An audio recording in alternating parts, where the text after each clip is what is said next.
So let's just look at the one leg over armbar. The escape is obviously the hitchhiker escape. So let's just say Glenn is in his position and we are here. So we want to be thinking about, so Glenn's got his heel in, so it'll be very difficult obviously for me to pull my elbow back. But the weakness in the one leg over armbar is Glenn is not controlling this hip, which means it's easier for me to turn onto my side. But like in any armbar, we need to be getting safe. So maybe as he's going for the armbar, I managed to make that grip. Okay, this just bides me time. I mean, he's eventually going to look to break that grip, but I will open, but in my terms. So think about this. Anytime Glenn finishes the armbar, my elbow is facing the mat.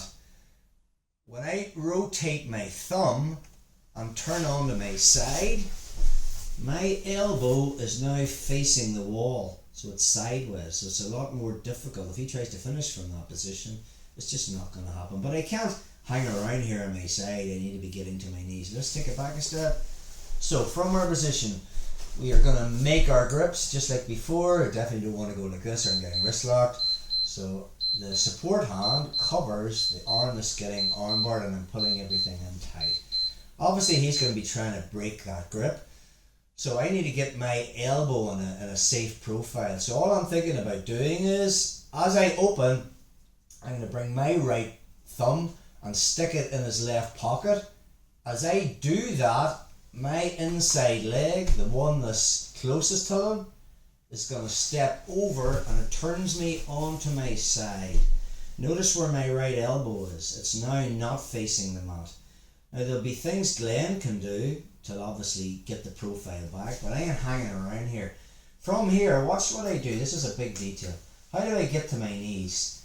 I'm going to tuck my left elbow under my body, if that makes sense. So I just put it under my hip, and the back of my left hand is just going to come over the shin, and now I can start walking over the top, and from there I'm going to spike him with my body.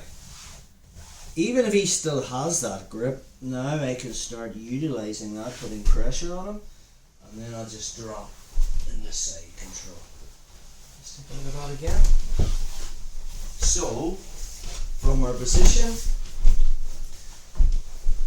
and even if he's tight and he's got the inside foot under my shoulder, which gives him a lot more control over me, if his inside foot is right under my shoulder, when I lift my shoulder, he can make adjustments to finish the armbar. So we're back in our position.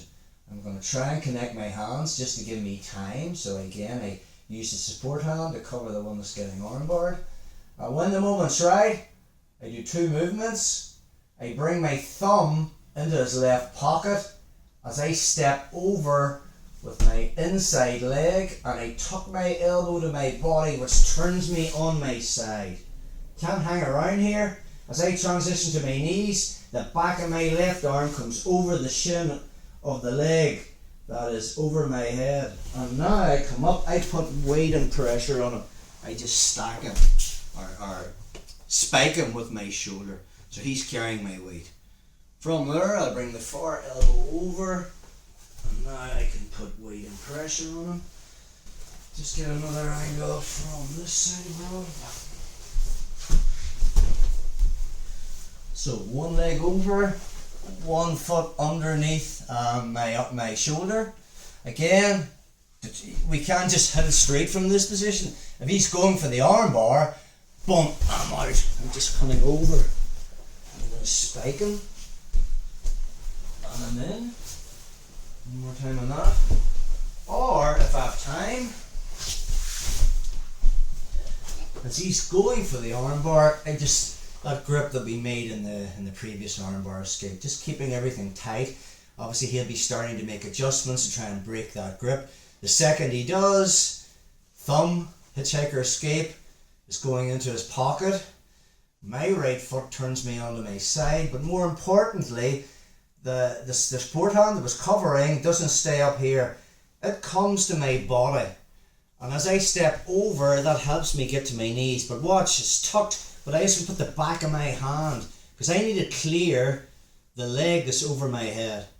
So now as I step up, I'm coming up, and now from this position I can pass to either side, but predominantly we want to be thinking about spiking on the side that I come up to, and then I can just fill that space with my elbow and put him into some kind of side control top position.